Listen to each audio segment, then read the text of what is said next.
Welcome back to our channel, where we explore the cutting-edge science behind longevity and human health. In the last two episodes, we delved into the mechanism by which rapamycin extends human health span and lifespan. We discussed the qualitative aspects and then introduced a mathematical framework to explain this mechanism using differential equations. However, that discussion was incomplete. Today, we'll finalize that exploration and then shift our focus to the dietary sources of rapamycin as promised. Stay tuned for this enlightening journey. Recap and finalizing the mechanism of rapamycin. In our previous discussion, we identified the key steps in rapamycin's mechanism of action, which can be represented through four differential equations. These equations help us understand how rapamycin influences cellular processes to promote longevity. Let's recap those steps and equations. 1. Rapamycin binds to FKBP12, dC over dt equals K sub 1 times or times F minus K sub 2 times C, or C represents the rapamycin FKBP12 complex, R is the concentration of rapamycin, and F is the concentration of FKBP12. The rate of complex formation is given by the rate constant K sub 1, and the dissociation of the complex is governed by K sub 2. 2. The rapamycin FKBP12 complex binds to mTOR, dm over dt equals minus K sub 3 times C times m plus K sub 4 times m sub inactive, where m represents the active mTOR, and m sub inactive is the inhibited form of mTOR.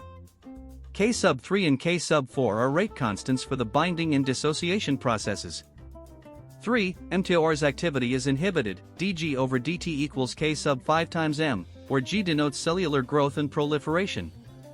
The inhibition of mTOR, depicted by m, reduces g over time. However, upon further consideration, this equation should not be linear. If it were, it would imply indefinite inhibition, leading to an impossible scenario of eternal life. Rapamycin, powerful as it is, cannot confer immortality. Therefore, we must refine this equation, dg over dt equals minus b times m. This is a logistic equation, a nonlinear model that acknowledges limits to cellular growth inhibition.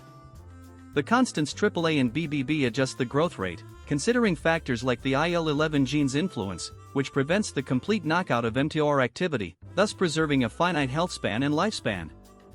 For cell growth and division are slowed, dH over dt equals alpha times 1 minus m minus beta times h, where h represents the health status, with alpha and beta being constants that balance mTOR's inhibition against other biological factors.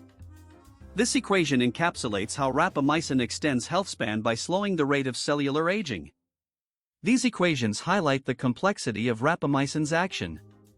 The refined nonlinear equation ensures that while rapamycin promotes longevity, it doesn't unrealistically promise immortality.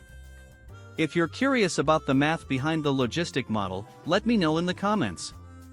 In a future episode, we'll dive deeper into its nonlinear dynamics and explore how it can be used to model everything from animal population growth, including human, to the spread and containment and/or eradication of viruses, and even imaginary numbers. It's a fascinating topic that's surprisingly accessible, even for those who aren't math whizzes. In fact, many of the core concepts can be understood with just a solid foundation in middle school mathematics. Dietary sources of rapamycin. Oral rapamycin can be safely administered to group-housed marmosets, suppressing mTOR and making them a suitable model for anti-aging research, according to Suzette Tardif et al. In an academic paper published in Journal of Gerontology, Series A, Biological Sciences and Medical Sciences in 2014, with PMID of 250387772. Now, let's shift our focus to the dietary sources of rapamycin. Initially, scientists were uncertain if any foods naturally contained rapamycin, knowing it was produced by the soil bacterium Streptomyces hygroscopicus. This led to investigations in foods like potatoes, carrots, and radishes, all grown in soil where such bacteria thrive. Research expanded to include animals that consume soil bacteria, leading to studies on meats like pork and chicken, as well as dairy products like cheese and milk. However, these studies found no conclusive evidence of rapamycin in these initial food sources, although the groundwork they laid was crucial for future research. The detection of rapamycin in food is challenging due to its low concentration. Techniques like high-performance liquid chromatography, HPLC, and mass spectrometry, MS, are essential in this detection process. Despite the challenges, scientists have identified trace amounts of rapamycin in certain microorganisms used in the food and beverage industry, such as those in beer and cheese production. These microorganisms include strains of bacteria, yeast, and mold, where small traces of rapamycin have been found. Foods like tempeh, soy sauce, and some types of bread also contain these microorganisms. However, the amounts of rapamycin in these foods are minimal, far less than what would be found in a medical dose. So, while it's fascinating to know that rapamycin exists in some foods, the amounts are too small to have any significant impact on our health.